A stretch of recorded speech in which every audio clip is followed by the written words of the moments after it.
Okay, Assalamualaikum, saya Syukri Muhammad. Ikuti Fit Journey saya bersama Maskulin. Dulu berapa tahun yang lepas lah, saya memang mengalami masalah obesity yang teruk. Right, berat badan saya sebelum saya berjumpa dengan rakan-rakan bisnes partner saya dan juga Dr. Mustafa sendiri, saya sebenarnya berberat sehingga 138 paling tinggi lah. Tapi mungkin sebab kadang-kadang kita ni nak menyedapkan hati kan, kita cakap badan kita tinggi, badan besar pun tak nampak sangat, jadi skeptics tu dah ada dalam kepala, jadi benda tu jadi kebiasaan lah. Jadi Alhamdulillah lepas saya menjalani bariatrik dalam masa beberapa bulan ni, Alhamdulillah hari ini berat saya 96. Being a buffet lover lah orang cakap. Saya ni memang suka buffet, right? Hotel buffet, ini restoran buffet lah. Memang itu memang tabiat pemakanan saya. Sebab kita berfikir, yalah kita ni dulu bukan orang senang kan orang ni. Jadi kita nak berfikir secara ekonomikal lah. Benda yang sangat ekonomi bila kita bayar RM50 we can eat all things kan. So kita punya cara pemakanan macam tu. Tapi Alhamdulillah selepas menjalani prosedur ni, kehidupan berubah lah. Memang cara tabiat pemakanan berubah, lifestyle berubah. Bariatrik is orang cakap apa, part of the procedure. Anyhow, the balance lifestyle lah mesti kena jagalah. Exercise, jangan never skip exercise. Balance healthy diet, pemakanan yang seimbang, dan juga inilah aktiviti yang sihat lah. I've been screened with early stage diabetic, tapi very early stage lah, memang sangat ni. Bila kita nampak keadaan bacaan gula dah mula nampak above dan borderline, and then my hypertension, darah tinggi pun above borderline. Jadi benda tu lah benda yang paling merisaukan lah, sebab my family memang ada berketurunan. My mom passed away because of diabetic, jadi berjaga-jagalah tentang benda tu. Jadi itu antara orang cakap apa, chronic disease yang kita dapat tahu awal-awal dulu. Dia start apabila saya jumpa Puan Rafiqah. Jadi sebenarnya Puan Rafiqah ni adalah kita punya penasihat dekat Traco Capital Berhad. Jadi bila saya berjumpa dengan Puan Rafiqah, saya berjumpa dengan my business partner, satu benda yang dibangkitkan tu bila kita berbincang, dia kata, are you confident when you stand in front of public? Sebab you bring something to the public kan, you jadi satu ikon kepada public. Are you confident untuk berdiri depan dia orang sebab dengan keadaan you punya image yang macam ni? Jadi bila memikirkan benda tu, saya rasa yalah lebih baiklah kita buat something lah. Saya berjumpa Dr. Mustafa. Dr. Mustafa memberi advice kan. Awal-awal ni memang agak takut lah, sebab benda ni bukan macam potong kuku. Kalau kita cakap potong kuku tu potong buang senang kan, tapi ni orang cakap potong perut. Jadi bila potong perut tu certainly dia ada risiko dia lah, tapi saya rasa risiko dia lebih rendah berbanding dengan risiko bila kita menghadapi penyakit orang cakap 3 serangkai ni. Saya rasa kita decide pun tak lama sebenarnya. Dia yang buatkan lama sebab kita menunggu queue kan. Tapi kita punya decision tu, rasa dalam seminggu tu kita dah terus sampai satu decision. Saya bersama saya punya partner Abdullah Hilmi, Rifin ni, kita duduk berbual. Adalah kita duduk berbual, cakap betul ke Mi nak buat ni kan, betul ke nanti kan kalau kita buat apa pula jadi kan. Kita sentiasa fikirkan benda tu lah, sebab of course apa yang kita buat semua risiko mesti ada. Dia go back to the fundamentals. Apa-apa pun carilah doktor. Carilah doktor anda. Takkan kita nak lebih percaya daripada alternative medicine compare to doktor, betul tak? Sebab doktor ni dia dah ada proven research yang memang dia belajar tentang benda tu kan before dia buat surgery ke apa ke. Macam kami get consultation daripada Dr. Mustafa. Jadi Dr. Mustafa ni before buat apa-apa selalunya dia akan consult kita dengan cara yang paling kita comfortable. Mungkin kadang-kadang kita ada soalan-soalan yang agak confidential yang kita nak tanya kan. Kadang-kadang kita tak tahu bila buat benda ni apa masalah daripada kita punya kelakian contohnya, ataupun ada faktor-faktor lain lah mungkin kita nak ni. Jadi soalan-soalan tu boleh dijawab dengan orang cakap dengan detail lah oleh doktor.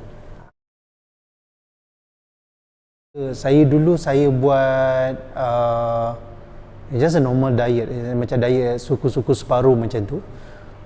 Berkesan, tapi cumanya sebab benda-benda ni dia memerlukan disiplin yang sangat kuat lah. Sebab kita punya kehidupan seharian kita, cara kita bersosial tu lain.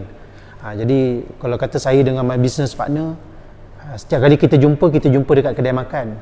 Jadi makanan lah kita punya tempat perbincangan. Jadi kita memang tak boleh nak elak. Walaupun saya buat makan suku-suku separuh, you try to imagine pagi you buat breakfast, lunch you buat makan suku-suku separuh, sampai malam you pergi buffet, and all straight 5 days you makan buffet pun sama juga, ada tak ada effect lah. Ini satu operation yang terbaik. Nak kata kata terbaik untuk tindakan lah pada waktu ni untuk kita ambil. Tapi dia bukan semata-mata biotrick. Kalau kata saya bergantung harap 100% pada biotrick without changing my lifestyle, cara saya exercise ataupun cara pemakanan, benda ni pun takkan bagi kesan yang sampai macam ni lah kepada saya. Dia macam kalau dalam company, dalam corporate kita panggil turnover plan lah. Daripada A pergi ke B, dia totally tukar. Contohnya macam dulu breakfast, kita ada mindset breakfast mesti kena makan like a king. Tengah hari you makan like a queen, malam you makan like a beggar kan. Jadi sekarang ni dah terbalik. Nak kata terbalik pun tak. Pagi you makan setengah roti dengan satu telur separuh masak. Setiap hari pun you kena exercise. Memang no excuses yang kita boleh bagilah, sebab kalau you tak exercise you takkan dapat result macam ni. Yang part ni yang best. Sebenarnya saya ni bukan jenis yang suka nak bagi tahu keluarga okay nak buat ni apa semua. Well, my wife certainly she know lah. Tapi dari segi adik-beradik, saya beberapa hari sebelum saya buat tu baru saya inform. Baru saya bagi tahu mereka lah, saya nak buat prosedur ni dengan doktor ni. Penerimaan dia orang tu sebenarnya agak neutral lah. Tak ada kata, ada yang kata janganlah buat, ada yang kata buatlah kan. Tapi at the end of the day it still goes back to yourself lah. Diri sendiri apa yang you nak, ataupun you kena fikirlah masa depan. Kalau kata you sakit you tanggung. Memang adik-beradik akan support you, tapi at the end of the day you yourself. Jadi kita still inform dia orang now dah jadi macam ni, dia orang pun happy, kita semua sihat kan. Jadi kita share the happiness together lah. Saya rasa saya punya berat ideal dalam 85, so plus minus 5 dalam 90, 89 macam tu lah. So ada lagi few more kilos lah to go. Sekarang ni I'm on the treadmill, orang cakap macam marathon lah, 10 km, 15 km. Sometimes adalah swimming, berenang.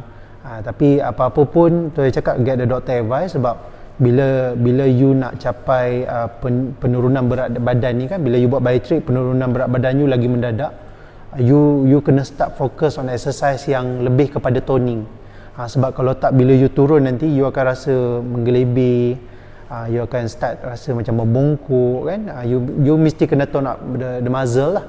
Jadi ada certain exercise yang disarankan oleh doktor, macam contoh Tabata, high intensity training, marathon, itu semua memang toning exercise. Lebih confident lah sekarang, lebih confident. Lepas tu bila you bercakap dengan orang, sebab setiap kali kita yang berbadan besar ni kan, memang betul gemuk tu awesome, saya tahu gemuk tu awesome. Tapi itulah orang cakap, setiap kali kita berjumpa dengan orang perkataan pertama yang selalu saya dapat, orang cakap, kenapa kau ni dah makin besar? Makin besar lah tengok, makin sihat sekarang tengok. Jadi sekarang ni bila jumpa dia dah, sekarang ni dah lain macam kan. Jadi ayat tu dah berubah. Bila ayat dah berubah, kita jadi lebih confident lah bila berdiri depan orang. Itu benda yang paling best lah. Jadi bila saya dengan business partner kita bergerak sekali, dia nampak macam kita ada competition tau. Saya dengan partner kita nak turun berat badan sama-sama. Tapi in a way I rasa instead of competition, it more into like companionship lah. Saya punya nasihat kepada orang yang dekat luar sana, especially orang yang berbadan besar lah. Cuba cari jalan, sebab saya faham kadang-kadang kos ni mungkin kos untuk buat bariatrik ni bukanlah satu kos yang affordable untuk semua orang, tapi ada jalan. Sekarang ni dengan alternatif fintech, financial technology, ada buy now pay later punya platform yang you all boleh pakai. Lepas tu ada penggunaan pengeluaran KWSP. In fact bukan pengeluaran KWSP daripada akaun sendiri, you boleh guna akaun isteri kan, ataupun mungkin guna akaun adik-beradik. Semuanya berkaitan dengan perbincangan lah antara mereka. So insya-Allah saya rasa jangan putus harapan. Kalau berbadan besar ada niat nak kembali sihat, bukan kembali kurus, sebab kadang-kadang kurus pun tak tentu sihat. Jadi untuk kembali sihat, ini adalah salah satu alternatif yang terbaik lah yang saya boleh sarankan kepada orang kat luar sana.